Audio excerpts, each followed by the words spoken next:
우리가 인생을 살려고 하면 누구든지 인생의 야복강을 건너야 할 때가 있습니다. 형 에서가요 400명의 군사를 이끌고 에돔에서부터 오고 있다는 소식을 듣습니다. 이러한 상황 속에 야곱은 야복강가에서 고독하고 두려운 밤을 지냅니다. 야복이라는 이름의 의미는 비운다, 몽탕 털어버린다 라는 의미입니다. 지금 야곱은 홀로 야복강에 남아 있습니다. 야복강가에는 한 인간이 목숨을 건 생존의 싸움의 현장인 셈입니다.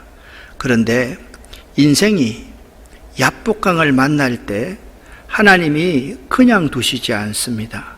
하나님은 사전에 행동할 방향을 그 인생에게 보여주십니다. 하나님이 베델에서 야곱에게 약속하셨지 않습니까? 내가 너와 함께 하겠다. 그러니까 야곱은요 길르앗산 근처에서 하나님의 징표인 마하나임, 하나님의 군대를 보게 된 것입니다.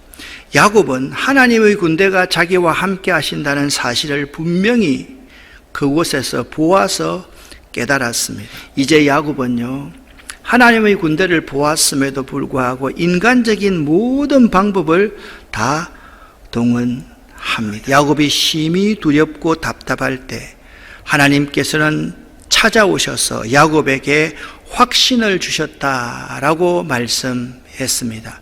그런데 야곱이 또 종들과 재산을 네 때로 나누어서 나아가게 하고 그 재산 중에 예물을 야곱 에서에게 줄 예물을 해서 먼저 또한 전달하려고 노력하고 있는 모습을 볼 수가 있습니다. 이 야곱의 모습이 이해가 되십니까, 여러분? 이때 하나님이 다시 야곱에게 찾아오십니다. 여기서 매우 중요한 점이 있습니다. 야곱에게 어떤 사람이 왔다라는 것입니다. 하나님께서 야곱을 찾아오신 것입니다. 우리들이 어렵고 힘들 때, 우리들이 인간적인 생각으로 일을 추진할 때도 하나님은 우리를 외면하지 않고 우리들을 찾아오시는 분입니다. 우리들은 지금까지 야복강 씨름 사건에 대해서 이렇게 해석하고 받아들여 왔습니다.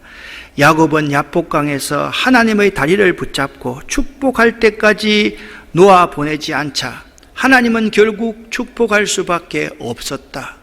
그러므로 우리들도 하나님이 들어줄 때까지 하나님께 매달려야 한다라는 식으로 이 말씀을 받아들였었습니다. 그런데 하나님이 야곱에게 찾아와서 실험을 하시는 이 싸움은요, 야곱과 실험하여서 져주시기 위해서 찾아오셨다라는 사실을 알아야만 합니다.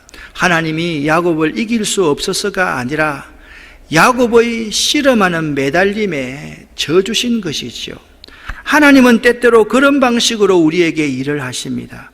하나님 나름대로 계획을 세우시고 나아가시다가도 우리가 이기기를 원하면 져주시는 분이 우리 하나님이십니다. 하나님께서 우리에게 찾아오실 때 우리는 하나님을 붙들어야 하고 하나님께 매달려 반드시 간청해야만 합니다. 하나님 앞에서는요 염치가 없는 것이 맞습니다. 이 세상에서 가장 심각한 문제는요 자신이 뭐든 할 수 있다고 믿으면서 하나님의 필요성을 못 느끼는 사람들입니다. 이런 사람들이 이 세상에서 가장 심각한 문제를 가진 사람입니다. 이제 하나님이 야곱에게 이렇게 물으십니다. 여기 야곱의 이름을 물으시는 하나님이 계십니다. 그리고 야곱의 이름을 바꾸어 주시는 하나님도 계십니다. 우리들에게도 네 이름을 물을 때가 있고요, 우리 이름을 바꾸어 주실 때가 있는 것이죠. 여기에 야곱의 인생이 새로운 의미가 부여됩니다. 그리고 야곱의 이름을 바꿔주시는 하나님의 권위가 바로 여기 나타나 있습니다. 네 이름이 무엇이냐라고 하면 우리는요 그 하나님 앞에 부끄러워서 내 이름을 말하지 못할 때가 참 많이 있습니다. 부끄러워서 대답 못하고 있는 나에게 하나님께서는 매번 찾아와서 나를 꼭 껴안아 주십니다. 야곱이 야복강에서 씨름한 그 사람은 하나님이셨습니다. 하나님이 거기서 야곱에게 축복한지라 말씀하고 있습니다. 야곱은 하란에서의 20년 동안 버텨냄의 신앙을 배웠으며 야복강에서의 야곱은 하나님을 간절히 바라는 신앙을 배우게 된 것입니다. 하나님은요, 야곱을 계속 찾아오시고 야곱은 자신의 자리에서 항상 자신이 할 수 있는 모든 방법을 다 동원하십니다. 오늘 30절 말씀에 그러므로 야곱이 그곳 이름을 브니엘이라고 하였으니 그가 이르기를 내가 하나님과 대면하여 보았으나 내 생명이 보존되었다 함이더라 라고 말씀하고 있습니다. 저는 이 그림의 의미를 한번 생각해 보았습니다.